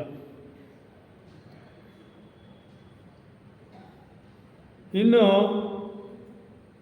ಇದನ್ನು ಕ್ರಿಸ್ತಪೂರ್ವ 528ರಲ್ಲಿ ವಾರಣಾಸಿಯ ಸಮೀಪದ ಸಾರಾನಾಥ ಜಿಂಕೆಯ ವನದಲ್ಲಿ ಬುದ್ಧರು ಮೊದಲ ಬಾರಿ ಕೊಟ್ಟ ಈ ಧರ್ಮೋಪದೇಶವು ಬೌದ್ಧ ಪ್ರಪಂಚದಲ್ಲಿ ಇಂದಿಗೂ ಕೂಡ ಜೀವಂತವಾಗಿ ಇಡಲ್ಪಟ್ಟಿದೆ. ಜೀವಂತವಾಗಿದೆ ಅಂದರೆ ಏನು ಅರ್ಥ? ಜೀವಂತವಾಗಿದೆ ಅಂದರೆ ಪುಸ್ತಕ ರೂಪದಲ್ಲಿದೆಯಾ ಅಂತ. ಜೀವಂತ ಅಂದರೆ ಅದಕ್ಕೆ ಅರ್ಥ ಇದೆ. ಜೀವಂತವಾಗಿದೆ ಅಂದರೆ ಅದನ್ನು ಓದಿದರೆ ನಮ್ಮಲ್ಲಿ ಪರಿವರ್ತನೆ ಆಗಬೇಕು, ಅದು ಜೀವಂತವಾಗಿರ್ತಕ್ಕಂಥದ್ದಕ್ಕೆ ಅರ್ಥ. ಅಂದರೆ ಅದರ ಸ್ಪರ್ಶಕ್ಕೆ ನಾವು ಹೋದಾಗ ಆ ಸ್ಪರ್ಶದ ಬಲದಿಂದ ನಮ್ಮಲ್ಲಿ ಏನೋ ಒಂದು ರೀತಿಯ ಬದಲಾವಣೆ ಪ್ರಾರಂಭ ಆಗುತ್ತೆ. ಅದು ಇಂದಿಗೂ ಜೀವಂತವಾಗಿದೆ. ಕೋಟ್ಯಾಂತರ ಜನ ಈಗಾಗಲೇ ಅದರ ಜೀವಂತಿಕೆಯನ್ನು ಪಡೆದಿದ್ದಾರೆ. ಅನೇಕರು ಜೀವನ್ಮುಕ್ತರಾಗಿದ್ದಾರೆ ಗೌತಮ ಬುದ್ಧರ ಕಾಲದಲ್ಲಿ. 2500 ವರ್ಷಗಳ ಹಿಂದೆ ಕೊಟ್ಟಿರ್ತಕ್ಕಂಥ ಬೋಧೆ. ಆ ನಂತರ ಎಷ್ಟೋ ಲಕ್ಷಾಂತರ ಜನ ಅದರಿಂದ ಪ್ರಭಾವಿತರಾಗಿದ್ದಾರೆ, ಇನ್ನೂ ಪ್ರಭಾವಿತರಾಗುತ್ತಲೇ ಇದ್ದಾರೆ. ಬೌದ್ಧ ಪ್ರಪಂಚದಲ್ಲಿ ಅದು ಇನ್ನೂ ಜೀವಂತವಾಗಿ ಇಡಲ್ಪಟ್ಟಿದೆ. ಆ ಬೋಧೆಗಳು ಇವತ್ತಿಗೂ ಕೂಡ ಅನೇಕ ಜನರಿಗೆ ದಾರಿ ತೋರಿಸ್ತಕ್ಕಂಥ ದೀಪವಾಗಿ ಅದು ಕೆಲಸ ಮಾಡ್ತಾ ಇದೆ. ಇದರ ಅಲ್ಲಿಗಾಯಿತು. ನಾವು ಈ 6 ಸತ್ಯಗಳನ್ನು ಕಂಡುಕೊಳ್ಳಲಿಲ್ಲ. ಈ 6 ಸತ್ಯಗಳು ಪಾರಮಾರ್ಥಿಕ ಆಧ್ಯಾತ್ಮಿಕ ಸತ್ಯಗಳಲ್ಲ. ಈ 6 ಸತ್ಯಗಳಿದೆಯಲ್ಲ, ಪಾರಮಾರ್ಥಿಕವಾಗಿ ಯಾವಾಗಲೂ ಕೂಡ ಶಾಶ್ವತವಾಗಿರ್ತಕ್ಕಂಥ ಸತ್ಯಗಳಲ್ಲ. ಪಾರಮಾರ್ಥಿಕ ಸತ್ಯ ಅಂದರೆ ಏನು ಮಾಡೋಕ್ಕಾಗಲ್ಲ, ಅದು ಇದೆ ಅಂತ. ಪಾರಮಾರ್ಥಿಕ ಸತ್ಯಗಳಂದರೆ ಮೂಲಭೂತವಾದ ಸತ್ಯಗಳು ಅಂತ. ನಾವು ಅದರ ಬಗ್ಗೆ ನಿವಾರಣೆ ಮಾಡ್ಕೊಳ್ಳೋಕ್ಕಾಗಲ್ಲ, ಅದಿದ್ದೇ ಇರುತ್ತೆ. ಆದರೆ ಇದು ಆ ಥರ ಅಲ್ಲ, ಪಾರಮಾರ್ಥಿಕ ಸತ್ಯಗಳಲ್ಲ. ನಾವು ಕಂಡುಕೊಳ್ಳಬೇಕಾಗಿರ್ತಕ್ಕಂಥ ಸತ್ಯಗಳು, ನಾವು ತಿಳಿದುಕೊಳ್ಳಬೇಕಾಗಿರ್ತಕ್ಕಂಥ ಸತ್ಯಗಳು, ನಾವು ಅನ್ವೇಷಣೆ ಮಾಡಬೇಕಾಗಿರ್ತಕ್ಕಂಥ ಸತ್ಯಗಳು. ಯಾವ ಸತ್ಯ? ದುಃಖ ಇರತಕ್ಕಂಥ ದುಃಖ ಇದೆ ಅಂತಕ್ಕಂಥ ಮೊದಲನೇ ಸತ್ಯವನ್ನು ನಾವು ಕಂಡುಕೊಳ್ಳಬೇಕು. ಯಾವ ಸಂದರ್ಭಗಳಲ್ಲಿ ನಮಗೆ ದುಃಖ ಬರುತ್ತೆ, ಆ ಸನ್ನಿವೇಶಗಳು ಯಾವುವು ಸ್ವಲ್ಪ ಹೇಳ್ತೀರಾ? ದುಃಖ ಬರ್ತಕ್ಕಂಥ ಸನ್ನಿವೇಶಗಳು ಯಾವುವು? ನಮಗೆ ನಮ್ಮ ಜೀವನದಲ್ಲಿ ನಮಗೆ ದುಃಖ ತರ್ತಕ್ಕಂಥ ಸನ್ನಿವೇಶಗಳು ಯಾವುವು? ನಾವು ಅಂದುಕೊಂಡಿದ್ದು ಆಗದೇ ಇದ್ದಾಗ ದುಃಖ ಬರ್ತಕ್ಕಂಥ ಒಂದು ಸನ್ನಿವೇಶ. ಆಮೇಲೆ ಬೇಕಾದದ್ದು ಸಿಗದೇ ಇದ್ದಾಗ ದುಃಖ ಬರುತ್ತೆ ನಮಗೆ, ಅದೊಂದು ಸಂದರ್ಭ. ಆಮೇಲೆ ಕಷ್ಟಗಳು ಬಂದಾಗ ನಾವು ಎದುರಿಸೋಕ್ಕಾಗದೆ ಇದ್ದಾಗ ನಾವು ಅದಕ್ಕೆ inadequate response to the challenge ಅಂತಾರೆ. ಅಂದರೆ ನಮಗೆ ಒಂದು ಸನ್ನಿವೇಶ ಇದೆ, ಆ ಸನ್ನಿವೇಶವನ್ನು ನಾವು ಎದುರಿಸೋಕ್ಕಾಗಲ್ಲ, ನಮ್ಮಲ್ಲಿರ್ತಕ್ಕಂಥ ಶಕ್ತಿ ಇನ್ಅಡಿಕ್ವೇಟ್, ಅದಕ್ಕೆ ಸರಿಸಮ ಆಗಲ್ಲ, ಅದಕ್ಕೋಸ್ಕರ ನಮಗೆ ದುಃಖ ಬರ್ತಾಯಿದೆ, ಅದೊಂದು. ಆಮೇಲೆ ಇನ್ಯಾವುದಿದೆ? ಆಸೆ ದುಃಖಕ್ಕೆ ಕಾರಣನಾ? ಆಸೆ ದುಃಖಕ್ಕೆ ಮೂಲ ಅಂತ ಇದೆ. ಆದರೆ ಗೌತಮ ಬುದ್ಧರ ಬೋಧನೆಗಳಲ್ಲಿ ಇನ್ನೂ ಆಳವಾಗಿ ಹೋದಂತೆಲ್ಲ ಆಸೆ ದುಃಖಕ್ಕೆ ಕಾರಣ ಅಂತಕ್ಕಂಥದ್ದು ತುಂಬ ನೀರಸವಾದಂತಹ ವಿಚಾರ ಅಂತ ಹೇಳ್ತಾರೆ. ಅಂದರೆ ಮನುಷ್ಯನಿಗೆ ಆಸೆನೇ ಇರಬಾರ್ದಾ? ಇರಬೇಕು. ಅಂದರೆ ಎಲ್ಲ ಆಸೆಗಳು ನಮಗೆ ದುಃಖ ತರ್ತಾ ಇದೆಯಾ? ನಮ್ಮ ಎಲ್ಲ ಆಸೆಗಳು ನಮಗೆ ದುಃಖವನ್ನು ತರ್ತಾ ಇದೆಯಾ? ಇದು ವಿಚಾರ ಮಾಡಬೇಕಾದಂಥ ವಿಚಾರ. ಅಂದರೆ ಅತಿ ಆಸೆ ಅಂತಕ್ಕಂಥದ್ದು ನಾವು ಯಾವ ಮೆಜರ್ನಲ್ಲಿ ಅಳತೆ ಮಾಡ್ತೀವಿ?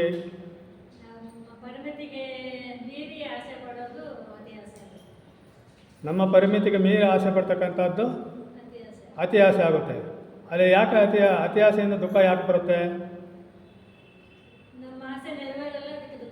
ದುಃಖ ಬರುತ್ತೆ. ಅಲ್ಲಿಗೆ ಯಾರು ತಪ್ಪದು? ಅಂದರೆ ನಾವು ಇಟ್ಕೊಂಡಿರ್ತಕ್ಕಂಥದ್ದು, ನಾವು ಅತಿ ಆಸೆ ಇಟ್ಕೊಂಡಿರೋದ್ರಿಂದ ಬರ್ತಕ್ಕಂಥದ್ದು ಅಂತ. ಅಂದರೆ ನಮ್ಮ ಆಸೆಗಳೆಲ್ಲವೂ ಕೂಡ ದುಃಖವನ್ನು ನಮಗೆ ತರ್ತಾ ಇಲ್ಲ. ಈಡೇರದೇ ಇರತಕ್ಕಂಥ ಆಸೆಗಳಿದೆಯಲ್ಲ, ಅದು ದುಃಖದ ರೂಪವನ್ನು ಪಡ್ಕೊಳ್ತದೆ. ಅಂದರೆ ನಮ್ಗೆ ಆಸೆ ಇದೆ, ಅದು ಈಡೇರಲ್ಲ, ಅದು ದುಃಖವನ್ನು ಕೊಡ್ತಕ್ಕಂಥ ಸಂದರ್ಭ. ಅದೂ ಕೂಡ ಇನ್ನು ಮುಂದಕ್ಕೆ ಹೋಗ್ಬೇಕು. ಅಲ್ಲಿಂದ ನಾವು ನನಗೆ ಆಸೆ ಇದೆ, ಅದು ಈಡೇರಲ್ಲ, ಆದರೆ ನಾನು ದುಃಖ ಪಡದೇ ಇರಬಹುದು. ದುಃಖ ಪಡಬೇಕು ಅಂತ ಏನಿಲ್ಲ, ದುಃಖ ಪಡದೇ ಇರತಕ್ಕಂಥ ಸನ್ನಿವೇಶಗಳಿದೆ. ಯಾಕೆ ಬರುತ್ತದು? ಸ್ವಲ್ಪ ಆಧ್ಯಾತ್ಮದಲ್ಲಿ ಹೋಗೋದೇ ಆಸೆ ನೆರವೇರ್ತಿದ್ರು ದುಃಖ ಬರಲ್ಲ. ಯಾಕೆ ಬರಲ್ಲ? ಸ್ವಲ್ಪ ಮುಂದುವರೆದಿರ್ತಾರೆ ಅವರು. ಮುಂದುವರೆದಿರ್ತಾರೆ. ಅಲ್ಲಿಗೆ ನಡೀತಾ ಇರತಕ್ಕಂಥ ಕ್ರಿಯೆ ಏನು ಅಂತ, ಅಲ್ಲಿ ನಡೀತಾ ಇರತಕ್ಕಂಥ ಕ್ರಿಯೆ, ನಮಗೆ ದುಃಖ ತರದೇ ಇರತಕ್ಕಂಥ ಕ್ರಿಯೆ ಯಾವುದಲ್ಲಿ ನಡೀತಾ ಇದೆ ಅಂತ, ಯಾವ ವಿಚಾರಕ್ಕೋಸ್ಕರ ನಮಗೆ ದುಃಖ ಬರೋದಿಲ್ಲ. ನಾವು ಸ್ವಲ್ಪ ಯೋಚನೆ ಮಾಡ್ತೀವಿ. ಅದನ್ನು ಸ್ಪಷ್ಟವಾಗಿ ಹೇಳ್ಬೇಕಂದ್ರೆ ನಾನು ಅದಕ್ಕೆ ಅಂಟಿಕೊಂಡಿಲ್ಲ ಅಂತ. ನಮ್ಮ ಆಸೆಗಳಿಗೆ ದುಃಖ ತರ್ತವೆ, ಆದರೆ ಯಾವ ಆಸೆಗಳು ದುಃಖ ತರ್ತವೆ, ಯಾವ ಆಸೆಗಳು ದುಃಖ ತರಲ್ಲ ಅಂದರೆ ವಿಚಾರ ಮಾಡದೆ ಹೋದರೆ, ನಾವು ಯಾವ ಆಸೆಗಳಿಗೆ ಅಂಟ್ಕೊಂಡಿರ್ತೀವೋ,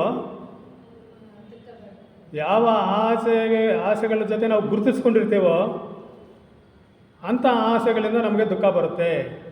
ಅಲ್ಲಿಗೆ ದುಃಖಕ್ಕೆ ಕಾರಣ ಏನು? ಆಸೆಗಳಲ್ಲ. ದುಃಖಕ್ಕೆ ಕಾರಣ ಆಸೆಗಳಲ್ಲ. ದುಃಖಕ್ಕೆ ಕಾರಣ ಅಂದರೆ ನಮ್ಮ ಆಸೆಗಳಿಗೆ ನಾವು ಅಂಟುಕೊಂಡಿರ್ತಕ್ಕಂಥದ್ದು.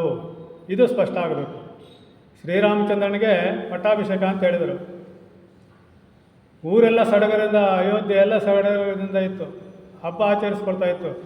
ಈ ವಿಷಯ ಶ್ರೀರಾಮಚಂದ್ರನಿಗೆ ಹೇಳಿದರು, ಭಾಳ ಸಂತೋಷಪಟ್ಟರು. ಮತ್ತು ಮಾರನೇ ದಿವಸ ಏನಾಯಿತು? ಚಿತ್ರಣ ಪೂರ್ತಿ ಬದಲಾವಣೆ ಆಗೋಯಿತು. ಪಟ್ಟಾಭಿಷೇಕ ಇಲ್ಲ, ಮತ್ತು ಅದರ ಜೊತೆಗೆ ಕಾಡಿಗೆ ವನವಾಸಕ್ಕೆ ಹೋಗಬೇಕು ಅಂತ ವಿಚಾರ ಬಂತು. ವಿಚಾರ ಬಂದಾಗ, ನನಗೆ ಪಟ್ಟಾಭಿಷೇಕ ಅಂತ ಬಂದಾಗ ಎಷ್ಟು ನೆಮ್ಮದಿಯಾಗಿ ಖುಷಿಯಾಗಿ ಇದ್ದರೋ, ನಾನು ಕಾಡಿಗೆ ಹೋಗ್ಬೇಕಂತ ವಿಚಾರ ತಿಳಿದಾಗಲೂ ಕೂಡ ಅಷ್ಟೇ ಪ್ರಸನ್ನವಾಗಿ, ಅಷ್ಟೇ ಶಾಂತಚಿತ್ತರಾಗಿ, ಅಷ್ಟೇ ನೆಮ್ಮದಿಯಾಗಿ, ಅಷ್ಟೇ ಸಂತೋಷದಿಂದ ಇದ್ದರು. ಯಾಕೆ? ಆ ಸಿಂಹಾಸನದ ಒಂದು ಅಧಿಕಾರಕ್ಕಾಗಲಿ ಅಥವಾ ಆ ಸಂತೋಷಕ್ಕಾಗಲಿ ಯಾವುದಕ್ಕೂ ಕೂಡ ಅವರು ಅಂಟಿಕೊಂಡಿರಲಿಲ್ಲ.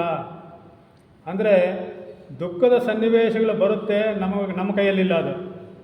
ಅದನ್ನು ಎದುರಿಸ್ತಕ್ಕಂಥ ನೀತಿ ಇದೆಯಲ್ಲ, ಅದು ಯಾರ ಕೈಯಲ್ಲಿದೆ? ಅದು ನಮ್ಮ ಕೈಯಲ್ಲಿದೆ. ನಾವು ಅಲ್ಲಿಗೆ ಎಲ್ಲಿ ಅದನ್ನು ಸರಿ ಮಾಡ್ಕೋಬೇಕು?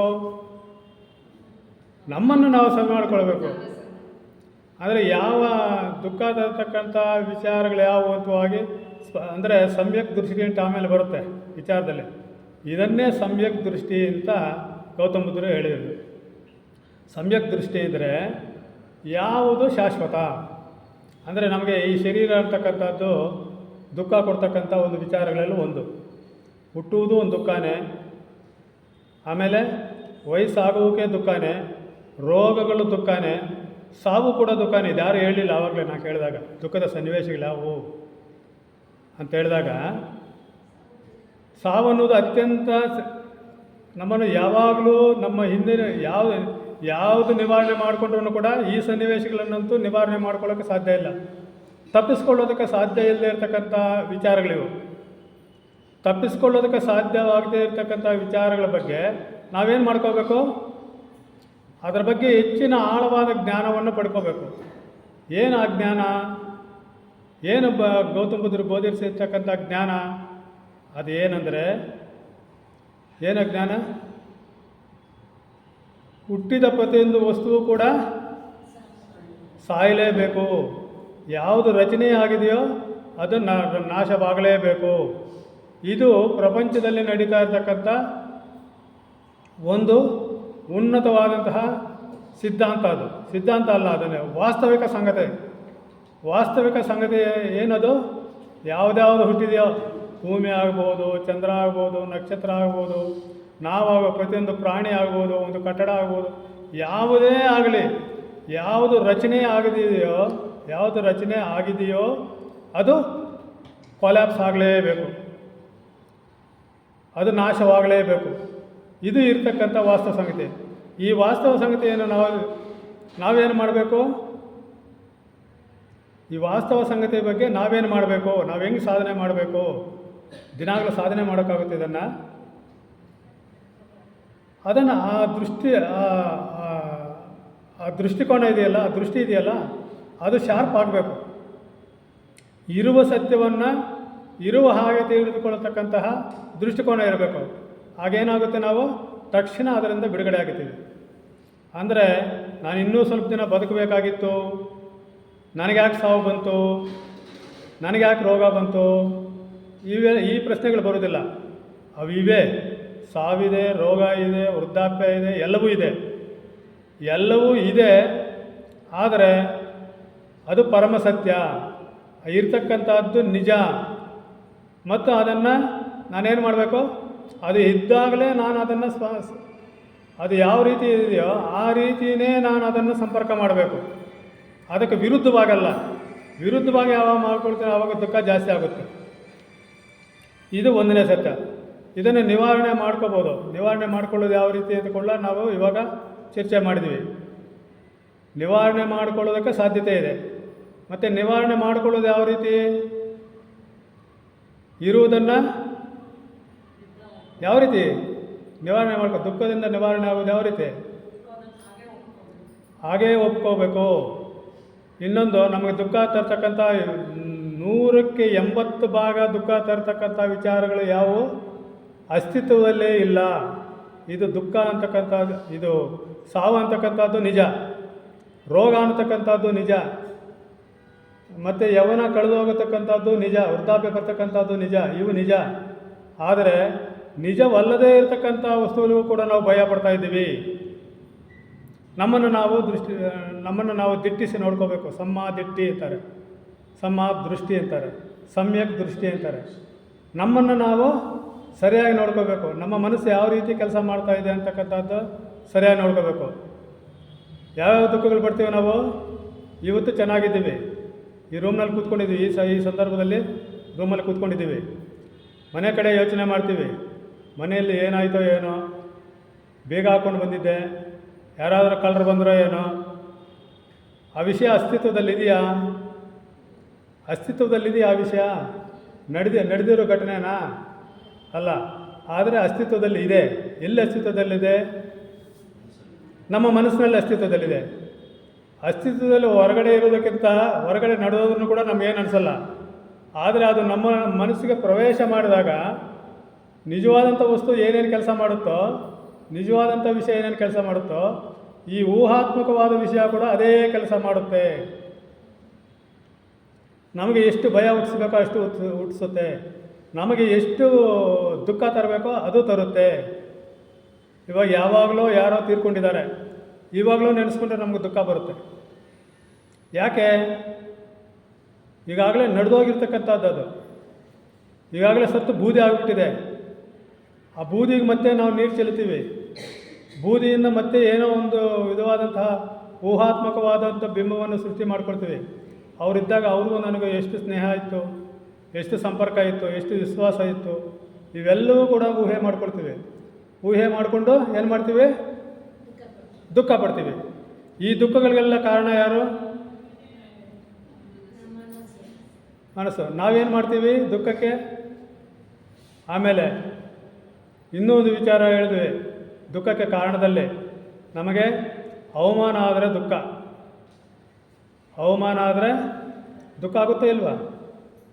4 ಜನರಲ್ಲಿ ನಮ್ಮನ್ನು ಯಾರಾದರೂ ಬಂದು ಅವಮಾನ ಮಾಡಿದರೆ ನಮಗೆ ದುಃಖ ಆಗುತ್ತೆ ಅಲ್ವಾ? ಯಾಕೆ? ಅವಮಾನ ಅಂದರೆ ಏನು? ಮಾನ ಅಂದರೆ ಏನು?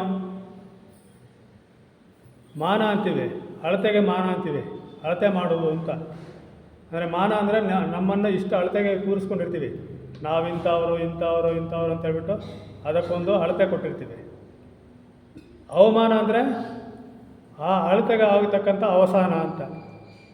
ನಾವೇನು ಅಂದ್ಕೊಂಡಿದ್ದೀವೋ, ನಾವೇನು ನಮ್ಮನ್ನು ಎಲ್ಲಿ ಯಾವ ಪೀಠದ ಮೇಲೆ ಕೂರಿಸ್ಕೊಂಡಿರ್ತೀವಿ, ಅದೆಷ್ಟೇ ಲೋ ಲೆವೆಲಲ್ಲಿ ಇರಲಿ, ಹೈ ಲೆವೆಲ್ನಲ್ಲಿರಲಿ, ಎಲ್ಲಾದರೂ ಇರಲಿ, ಒಟ್ಟಿನಲ್ಲಿ ನಮಗೊಂದು ಪೀಠ ಇದೆ. ಪೀಠ ಇದೆ ಅಂದರೆ ನಾನು ಅನ್ನೋದಕ್ಕಂಥ ಒಂದು ಪೀಠ ಇದೆ. ಆ ಪೀಠದ ಮೇಲೆ ನಾವು ಕೂತ್ಕೊಂಡಿದ್ದೀವಿ. ಆ ಪೀಠಕ್ಕೆ ಧಕ್ಕೆ ತಂದರೆ ಅದು ಅವಮಾನ ಅಂತ. ಅಲ್ಲಿಂದ ನಮ್ಮನ್ನು ಕೆಳಗೆ ಬೀಳಿಸ್ತಾ ಇದ್ದಾರೆ ಅಂತ. ಬೀಳಿಸುವುದಂದರೆ ಯಾರು? ಯಾರಾದರೂ ಒಬ್ಬರು ಬಂದು ನಮಗಿರ್ತಕ್ಕಂಥ ಒಂದು ಇಮೇಜ್ ಅಂತ ಹೇಳ್ತೀವಲ್ಲ, ಇಮೇಜ್ ಅಂತ ಕರೆಯೋಣ ಅದನ್ನು, ಇಮೇಜ್ ಅಂತ ಕರಿತೀವಿ, ಆ ಇಮೇಜ್ಗೆ ಡ್ಯಾಮೇಜ್ ಮಾಡ್ತಾರೆ. ಯಾರೋ ಒಬ್ಬರು ಬಂದು ನಮಗಿರ್ತಕ್ಕಂಥ ಇಮೇಜ್ಗೆ ಡ್ಯಾಮೇಜ್ ಮಾಡ್ತಾರೆ. ಡ್ಯಾಮೇಜ್ ಯಾವಾಗ ಆಗುತ್ತೆ? ಅವ್ರು ಅಂದಿದ್ದರಿಂದ ನಮಗೆ ಡ್ಯಾಮೇಜ್ ಆಯಿತು. ಆದರೆ ಅವ್ರು ಅಂದಿರೋದ್ರಿಂದ ಡ್ಯಾಮೇಜ್ ಆಯಿತಾ, ನಮ್ಮಲ್ಲಿ ಇಮೇಜ್ ಇರೋದ್ರಿಂದ ಡ್ಯಾಮೇಜ್ ಆಯಿತಾ? ನಮ್ಮಲ್ಲಿ ಇಮೇಜ್ ಇರೋದ್ರಿಂದ ಡ್ಯಾಮೇಜ್ ಆಯಿತು. ನಾವೇನು ಮಾಡ್ತೀವಿ? ಇಂಥವರಿಂದ ನಾವು ದುಃಖ ಕೊಡ್ತಾ ಇದ್ದೀವಿ, ಇಂಥವರಿಂದ ನಾವು ದುಃಖ, ನನ್ನ ದುಃಖಕ್ಕೆ ಕಾರಣ ಯಾರು? ನಮ್ಮ ದುಃಖಕ್ಕೆ ಕಾರಣ ಯಾರು? ಅಲ್ಲ, ನಾವು ಸರಿ ಆಮೇಲೆ ಕಂಡುಕೊಂಡ್ವಿ. ಇವಾಗ ಅದಕ್ಕೆ ಮೊದಲು ನಮ್ಮನ್ನು ಯಾರು ಅಂದರೂ ನಮ್ಮ ದುಃಖಕ್ಕೆ ಕಾರಣ ಇವನು ಅಂತ ಹೇಳ್ತೀವಿ. ನಮ್ಮ ಎಲ್ಲ ಕಷ್ಟ ಪರಂಪರೆಗೂ ಕೂಡ ಕಾರಣ ಯಾರೋ, ಪಕ್ಕದ ಮನೆಯವರು, ಇನ್ನೊಬ್ಬರು, ಮತ್ತೊಬ್ಬರು, ಯಾರೋ ಒಬ್ಬರ ಮೇಲೆ ಗೂಬೆ ಕೂರಿಸ್ತೀವಿ. ಅದು ನಿಜಾನೂ ಇರಬಹುದು, ಆದರೆ ಅದನ್ನು ಸ್ವೀಕಾರ ಮಾಡೋದು ಯಾರೋ ನಾವಲ್ವಾ? ಅದನ್ನು ವೇದಾಂತದಲ್ಲಿ ದುಃಖಾಕಾರ ವೃತ್ತಿ ಅಂತ ಕರೀತಾರೆ. ಅಂದರೆ ಎಲ್ಲ ದುಃಖಗಳು ಇದೆ, ಅದು ನಮ್ಮನ್ನು ಪ್ರವೇಶನೂ ಮಾಡುತ್ತೆ, ನಮಗೆ ತಿಳಿದು ಬರುತ್ತೆ. ತಿಳಿದು ಬಂದಾಗ ನಮ್ಮ ಮನಸ್ಸಿನಲ್ಲಿ ಅದು ದುಃಖಾಕಾರ ವೃತ್ತಿಯನ್ನು ಪಡಿಬೇಕು. ಚಿತ್ತವೃತ್ತಿ ಅಂತ ಪತಂಜಲಿ ಮಹರ್ಷಿಗಳು ಹೇಳ್ತಾರಲ್ವ, ಆ ರೀತಿ ದುಃಖಾಕಾರ ವೃತ್ತಿಯನ್ನು, ನಮ್ಮ ಮನಸ್ಸು ದುಃಖಾಕಾರ ವೃತ್ತಿಯನ್ನು ಪಡಿಬೇಕು. ಶ್ರೀರಾಮಚಂದ್ರನ ಮನಸ್ಸು ದುಃಖಾಕಾರ ವೃತ್ತಿಯನ್ನು ಪಡೀಲಿಲ್ಲ. ಅದು ಒಳಗಡೆ ಬಂತು, ವಿಷಯ ಬಂತು, ಎಲ್ಲವೂ ಆಯಿತು, ಆದರೆ ಅದು ದುಃಖಾಕಾರ ವೃತ್ತಿಯನ್ನು ಬರಲಿಲ್ಲ. ಅವರ ಅದೇ ರಾಗ ದ್ವೇಷಗಳು ಇವೆಲ್ಲವೂ ಕೂಡ ನಮ್ಮ ಮನಸ್ಸಿನಲ್ಲಿದ್ದಾಗ, ಕೈಯ ಮೇಲೆ ಕೋಪ ಬಂದಿದ್ದರೆ ಅದು ದುಃಖಾಕಾರ ವೃತ್ತಿ ಪಡ್ಕೊಳ್ತಾ ಇತ್ತು. ನನ್ನ ಕಷ್ಟಗಳಿಗೆಲ್ಲ ಯಾರು ಕಾರಣ? ನಮ್ಮ ಚಿಕ್ಕಮ್ಮ. ಅದಕ್ಕೋಸ್ಕರ ನಾನು ನನ್ನ ಪರಿಹಾರಕ್ಕೋಸ್ಕರ ನಾನಿನ್ನೆಲ್ಲೋ ದೇವ್ರಿಗೆ ಮೊರೆ ಹೋಗಬೇಕು, ಇನ್ನೊಬ್ಬರ ಹತ್ರ ಹೋಗ್ಬೇಕು, ಮತ್ತೊಬ್ಬರ ಹತ್ರ ಹೋಗ್ಬೇಕು ಅಂತ ಈ ರೀತಿ ತಪ್ಪಿಸ್ಕೊಳ್ತಕ್ಕಂಥ ಮಾರ್ಗಗಳನ್ನು ಹುಡ್ಕೊಳ್ತಾ ಇದ್ವಿ. ಶ್ರೀರಾಮಚಂದ್ರನು ಯಾವ ಮಾರ್ಗವನ್ನು ಹುಡುಕಲಿಲ್ಲ. ಗೌತಮ ಬುದ್ಧರು ಪ್ರವಾಸದಲ್ಲಿದ್ದಾಗ ಅನೇಕ ಟೀಕೆಗಳು, ನಿಂದನೆಗಳು, ಅಸಹ್ಯ ಪದಗಳು ಎಲ್ಲವೂ ಬಂತು. ಅವರ ಶಿಷ್ಯರಿಗೆ ದುಃಖ ಆಯಿತು. ಅವರ ಶಿಷ್ಯರ ಮನಸ್ಸುಗಳೆಲ್ಲ ಕಲ್ಲೋಲವಾಯಿತು.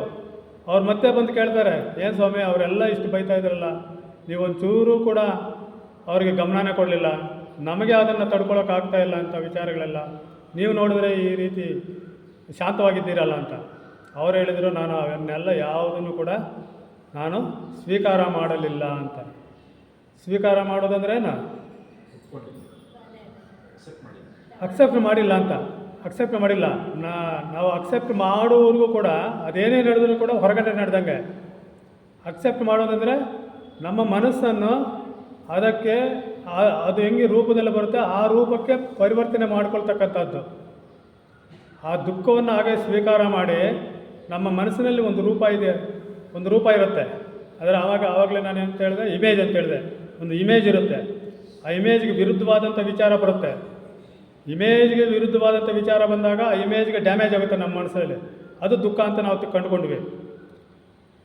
ಆದರೆ ಇಮೇಜ್ ಇಲ್ಲದೆ ಇದ್ದಾಗ ಆ ವಿಚಾರವಾಗಿ ಬರುತ್ತೆ ಅಷ್ಟೇ ಹೊರತು ಅಲ್ಲಿ ಯಾವ ಡ್ಯಾಮೇಜು ನಡೆಯಲ್ಲ, ಅಲ್ಲಿ ಯಾವ ಘರ್ಷಣೆಯೂ ನಡೆಯಲ್ಲ. ಆ ಘರ್ಷಣೆ ನಡೆದಿದ್ದೆಲ್ಲವೂ ಕೂಡ ನಾನು ಕಟ್ಕೊಂಡಿರ್ತಕ್ಕಂಥ ಇಮೇಜಿನಿಂದಾಗಿ. ಹಾಗಾಗಿ ಅದನ್ನು ತಿಳ್ಕೊಂಡಾಗ, ಅದನ್ನು ಸಂಪೂರ್ಣವಾಗಿ ನಾವು ಸಮಾಧಿಷ್ಟಿಯಿಂದ ನೋಡಿದಾಗ ನಾವು ಕಟ್ಕೊಂಡಿರ್ತಕ್ಕಂಥ ಇಮೇಜ್ಗಳೆಲ್ಲವೂ ಕೂಡ ಬಿದ್ದೋಗುತ್ತೆ.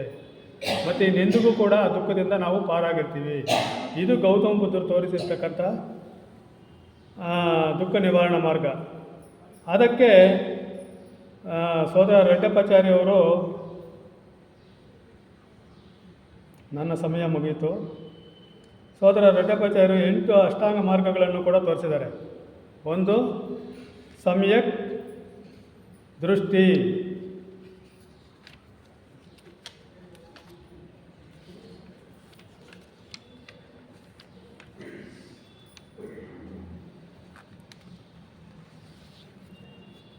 ಸಮ್ಯಕ್ ದೃಷ್ಟಿ. 2 ಸರಿಯಾದ ಸಂಕಲ್ಪ, ಅಂದರೆ ಸರಿಯಾದ ಯೋಚನೆ. ಈ ರೀತಿ ಕೂಡ ನಾವು ದುಃಖವನ್ನು ನಿವಾರಣೆ ಮಾಡ್ಕೋಬೋದು ನಮ್ಮ ಜೀವನದಲ್ಲಿ ಕ್ರಮದಲ್ಲಿ. ನಾನು ಸ್ವಲ್ಪ JK ಅವರ ವಿಚಾರಗಳನ್ನು ಇದರ ಜೊತೆಗೆ, ಯಾಕೆಂದರೆ ಒಂದು ಹೇಳಿಕೆ ಇದೆ, where the Buddha teachings ends JK teachings begins ಅಂತ. ಅಂದರೆ ಅವರು ಯಾವುದನ್ನು ಎಲ್ಲಿವರೆಗೂ ತೊಗೊಂಡು ಬಿಟ್ಟಿದ್ದಾರೋ ಅಲ್ಲಿಂದ ಮುಂದಕ್ಕೆ ತೊಗೊಂಡು ಹೋಗಿದ್ದಾರೆ. ಜೆ ಕೆ ಅವರ ವಿಚಾರಧಾರೆ ಸ್ವಲ್ಪ ಮುಂದಕ್ಕೆ ತೊಗೊಂಡು ಹೋಗ್ತಾ ಇದ್ದಾರೆ ಅಂತಕ್ಕಂಥ ಹೇಳಿಕೆಗಳಿವೆ. ಹಾಗಾಗಿ ನಾನು ಅದರ ಬಗ್ಗೆ ಪ್ರಸ್ತಾಪ ಮಾಡಿದೆ. ಈಗ ಗೌತಮ್ ಬುದ್ಧರೇ ತಿಳಿಸಿರ್ತಕ್ಕಂಥ ಸಮ್ಯಕ್ ದೃಷ್ಟಿ, ಸರಿಯಾದ ಸಂಕಲ್ಪ ಅಂದರೆ ಸರಿಯಾದ ಯೋಚನೆ, ಸರಿಯಾದ ಮಾತು, ಸರಿಯಾದ ಕ್ರಿಯೆ, ಸರಿಯಾದ ಜೀವನೋಪಾಯ, ನಾವು ಮಾಡ್ತಕ್ಕಂಥ ಜೀವನೋಪಾಯ ಕೂಡ ಸಂಪಾದನೆ ಕೂಡ ಸರಿಯಾದಿದ್ದಿರಬೇಕು. ಸರಿಯಾದ ಪ್ರಯತ್ನ, ಸರಿಯಾದ ಅರಿವು, ಸರಿಯಾದ ಏಕಾಗ್ರತೆ. ಈ ವಿಚಾರವಾಗಿ ಸೋದರ ರೆಡ್ಡಪ್ಪಾಚಾರಿ ಅವರು ತಮ್ಮ ವಿಚಾರವನ್ನು ಮಂಡಿಸ್ತಾರೆ. 3/4 ಗಂಟೆ ಸರ್.